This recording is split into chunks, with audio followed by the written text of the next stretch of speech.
இன்னைக்கு நம்ம பார்க்க போற சமையல் என்னன்னா ஒரு முட்டை மசாலா, சிம்பிளான முட்டை மசாலா எப்படி செய்யலாங்கிறத பார்க்கலாம். கடாய் சூடானதும் தேவையான அளவுக்கு எண்ணெய் சேர்த்துக்கலாம். நான் வந்து ஒரு 4 டேபிள் ஸ்பூன் எண்ணெய் விடுறேன்.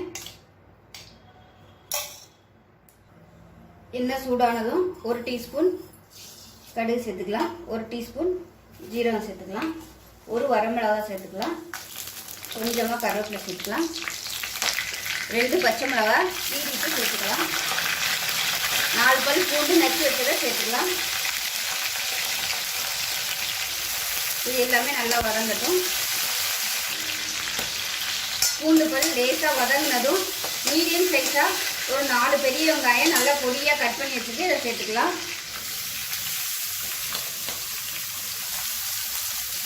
வெங்காயத்தை நல்லா வதக்கிக்கலாம், சாஃப்டாக வதங்கணும். வெங்காயம் வதங்குறதுக்கு உப்பு சேர்த்துக்கலாம். வெங்காயம் ஓரளவுக்கு நல்லா சாஃப்டாக வதங்கிருச்சு. இதில் 2 டேபிள் ஸ்பூன் மிளகாத்தூள். இது காரம் கம்மியான மிளகாத்தூள்ங்கிறதுனால 2 டேபிள் ஸ்பூன் எடுத்திருக்கேன். காரமாக இருந்துச்சுன்னா நீங்கள் 1 டேபிள் ஸ்பூன் எடுத்துக்கோங்க.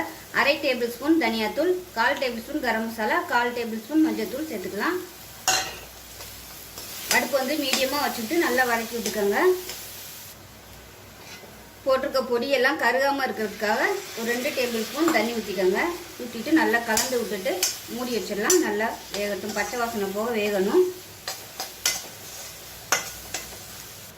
மூடி வச்சிடலாம், வேகட்டும். இப்போ எப்படி இருக்குன்னு பார்க்கலாம். பாருங்கள், மசாலா நல்லா வெந்துருச்சு. லைட்டாக அப்படியே எண்ணெயெல்லாம் விட ஆரம்பிச்சிருச்சு ஓரத்தில். இப்போ இந்த ஸ்டேஜில் ஒரு 5 முட்டை வந்து வேக விட்டு எடுத்து வச்சுருக்கேன். இதை சேர்த்துக்கலாம். வேக விட்டுட்டு இந்த மாதிரி நீளமாக கட் பண்ணி வச்சுருக்கேன். இப்போ இதுக்கு மேலே வந்து 1 டீஸ்பூன் போல் மிளகுத்தூள் சேர்த்துக்கலாம். 1 டீஸ்பூன் மிளகுத்தூள் சேர்த்துக்கலாம். இப்போ தான் நல்லா கலந்து விட்டுடலாம். இது கொஞ்சம் உடையத்தான் செய்யும், உடைஞ்சாலும் பரவாயில்ல. அப்படி உங்களுக்கு உடையாமல் வேணும் அப்படின்னு நினச்சிங்கன்னா கட் பண்ணையில் மஞ்சக்கருவை தனியாக எடுத்து வச்சுட்டு கடைசியாக கூட நீங்கள் வந்து மஞ்சக்கருவை மட்டும் சேர்த்துக்கலாம். நான் வந்து அதோட சேர்த்தே கட் பண்ணிட்டேன். இப்போ இதில் உப்பு செக் பண்ணி பார்த்துட்டு உப்பு சேர்த்துக்கலாம். உப்பு கொஞ்சம் கம்மியாக இருக்குது, அதனால் உப்பு சேர்த்துக்கலாம். இப்போ நல்லா பரட்டி விட்டுடலாம். உங்களுக்கு எண்ணெய் பத்தாத மாதிரி இருந்துச்சுன்னா எண்ணெய் கொஞ்சம் சேர்த்துக்கோங்க. நல்லா கலந்து விட்டுட்டு மூடி வச்சிடலாம். கொஞ்சம் ட்ரையாக இருக்க மாதிரி இருக்கிறதுனால நான் கொஞ்சமாக எண்ணெய் விட்டுக்கிறேன். ஏன்னா நம்ம தக்காளியெல்லாம் சேர்க்காதனால கொஞ்சம் அப்படியே ட்ரையாக தான் இருக்கும். அதனால் எண்ணெய் வந்து கொஞ்சம் கூட விட்டுக்கோங்க. வத்தலைன்னா நீங்கள் லாஸ்ட்டாக சேர்த்துக்கலாம். முதல்ல எண்ணெயை நிறைய ஊற்ற வேணாம். நல்லா பரட்டி விட்டுட்டு மூடி வச்சிடலாம். குறைவான தீயில் ஒரு நிமிஷம் இருக்கட்டும். இப்போ எப்படி இருக்குன்னு பார்க்கலாம்.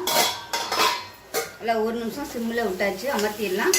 இறக்க போயில கொத்தமல்லி இலை மேலே அப்படில் போட்டுக்கோங்க. அவ்வளோதான், சூப்பராக இருக்கும். சப்பாத்திக்கு தொட்டு சாப்பிட்லாம், தோசைக்கு வச்சு சாப்பிட்லாம். தோசையோட ஸ்டஃபிங் பண்ணி சாப்பிட்றதுக்கு சூப்பராக இருக்கும். அதாவது உருளைக்கிழங்கு மசாலா வச்சு சாப்பிட்றோம்ல, அது மாதிரி இந்த முட்டை மசாலா வச்சு சாப்பிட்டோம்னா சூப்பராக இருக்கும். ஸோ இதே மாதிரியே செஞ்சு பாருங்கள். செஞ்சு பார்த்துட்டு எப்படி வந்துச்சுங்கிறத சொல்லுங்கள். வீடியோ பிடிச்சின்னா லைக் பண்ணுங்கள், கமெண்ட் பண்ணுங்கள், சேனலை சப்ஸ்கிரைப் பண்ணுங்கள், பக்கத்தில் உள்ள பெல் பட்டனை ப்ரெஸ் பண்ணுங்கள். நன்றி.